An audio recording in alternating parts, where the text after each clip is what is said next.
All right, Mopar people, welcome back to the channel. I'm just Mopar Joe. I went to Moparty this year in Bowling Green, Kentucky, and I didn't bring a pit bike, a golf cart, a bicycle, a skateboard, a scooter, nothing. It's a quarter-mile racetrack, and we pitted at the very end. So in order for me to get back to the staging lanes, I had to walk about half of a mile back and forth. I saw 100 people that knew me along the way. I had to do something. So this company reached out to me and said, you want to try our e-bike? I didn't even know that was a thing, but I got one and it's here. So let's unbox it. I'm 6'5", and I got this seat basically adjusted where I think it would be at. If you were a shorter person, you may not like how tall this sits. I don't know. I guess you could drop down and do whatever. Got shocks on the front and rear. Brakes are hooked up. I got a couple more little accessory things you're supposed to send me in the mail. I don't know. But I got to scan the thing and figure out how to turn it on. I thought this key would do it, but the key, when you twist it, it pops the battery out. So this big bad mama here is the battery. And it says high voltage. Voltage. Li-ion battery pack. But that's nice, I guess. If you want to not bring your bike in, you can just pop that out and walk it to the wall and charge it. Little button here in the center that turns on the display. There we go. It's in mph now. So this PAS, you can turn it up on this right side and it'll go up to 5. So I've been 6 miles on this thing. I have been trying to ride it some over the last couple weeks, just when I get some free time, and it's not bad. Got a headlight, you can adjust whatever. But so the PAS part, like right now I've got it on number 1, meaning with my throttle lever, you start moving. Okay. Brakes work nice now, but it will assist you, so pedal assisting. So if I start pedaling and I'm not touching the throttle lever, excuse me, we start moving. Here's back with our bike. So they did send me my accessories and I'm very glad I got them. This is the original little rear shock that goes on there. And it is better than nothing. You could probably, or I could have probably loosened that spring off some and it not been so stiff and rigid. But you could tell, which I'll take y'all for a ride here in a minute. If you're on rough terrain or whatever, this kind of was pretty stiff and was kind of springing my back, feel like. There are some little absorbers in the seat too. But they send you this sweet air shock deal here. So you can air it up a little more or whatever, but so here's what that does. If I can push on it. Such a softer ride, like night and day difference.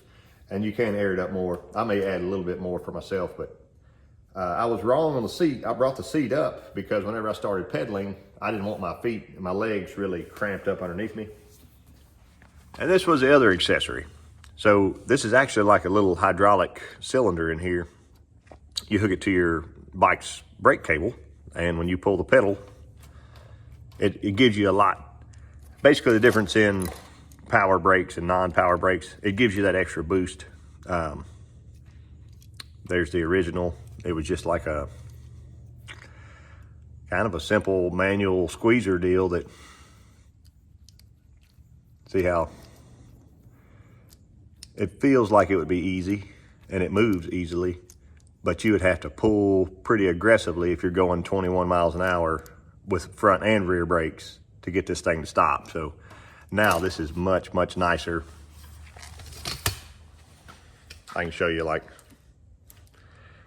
that's the amount of force it takes now to stop. So if you had a weak grip or something like that, I would definitely upgrade those brakes as well. Good idea. Glad I got them. Let's ride this baby. I'm gonna turn us on number 1 right now, and we'll go for a bike ride. So if you had difficulty riding a bike, you could put it on number 1, like On concrete, it's very easy. Gravel, pretty easy.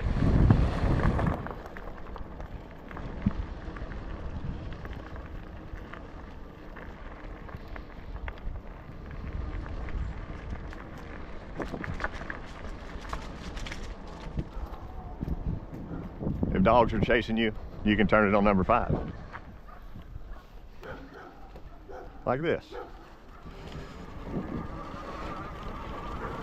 And they won't catch you.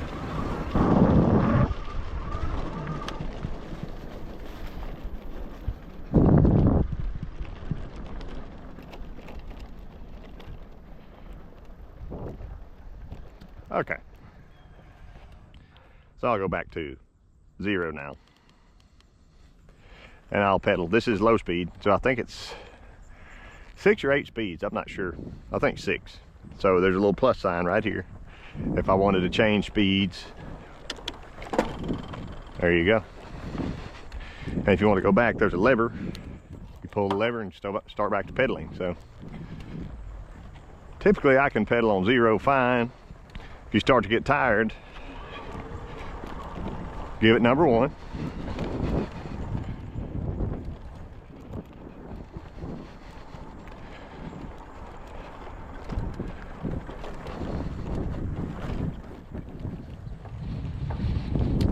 But I'm going into a valley right now, so I can probably turn it back to 0 easy.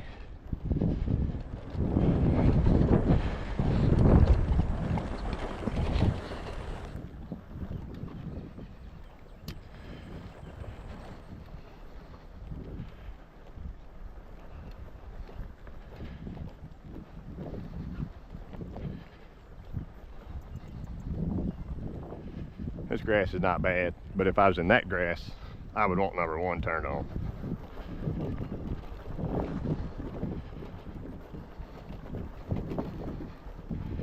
And again, if you didn't want to pedal at all, just twist the handle. See, number 1, slowing us down. That's wide open, number 1.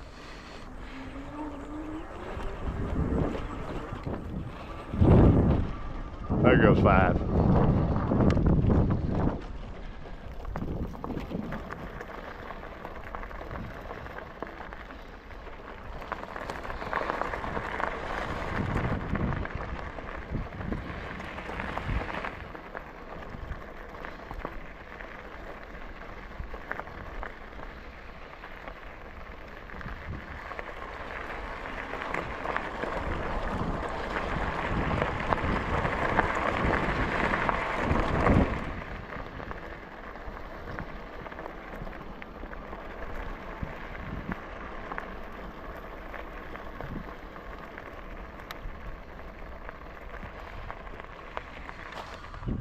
I get to the highway and want to zoom.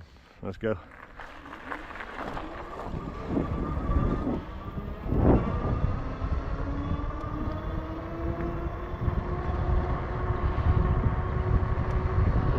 .22 miles an hour.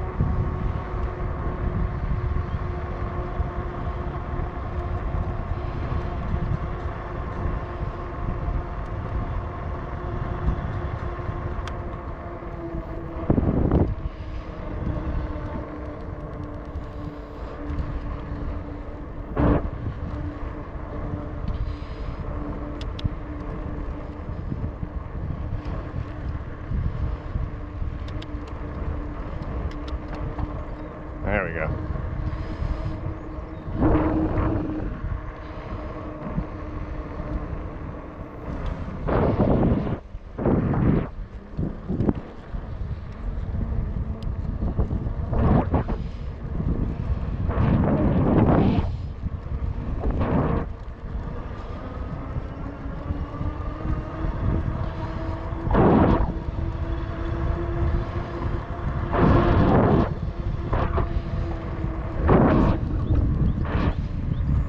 So I guess my final thoughts. This is probably exactly what I need for going to the drag strip or something. It is cool, the brake function. See, when you hit the brake, it lights up for you. Got a little horn, got a light on front. It does okay at night. Like, it's fine. I can't attest to the longevity or anything, but it rides pretty smooth and did well for the first almost 8 miles. If you wanted to ride this on the road a lot more, you know, you may want to. It would probably take a little bit of getting used to, but there's our different sprockets. It looks like 1, 2, 3, 4, 5, 6, 7. And also, if you're riding on the road and you wanted to get up to speed quicker, you could leave your number on example 5, like coming up to a stop sign, twist that and really go, and then just turn it down as you're driving. Pretty neat. So far, I've enjoyed it. I'm having good luck with it. So there is the Aipas bike, 48 volts.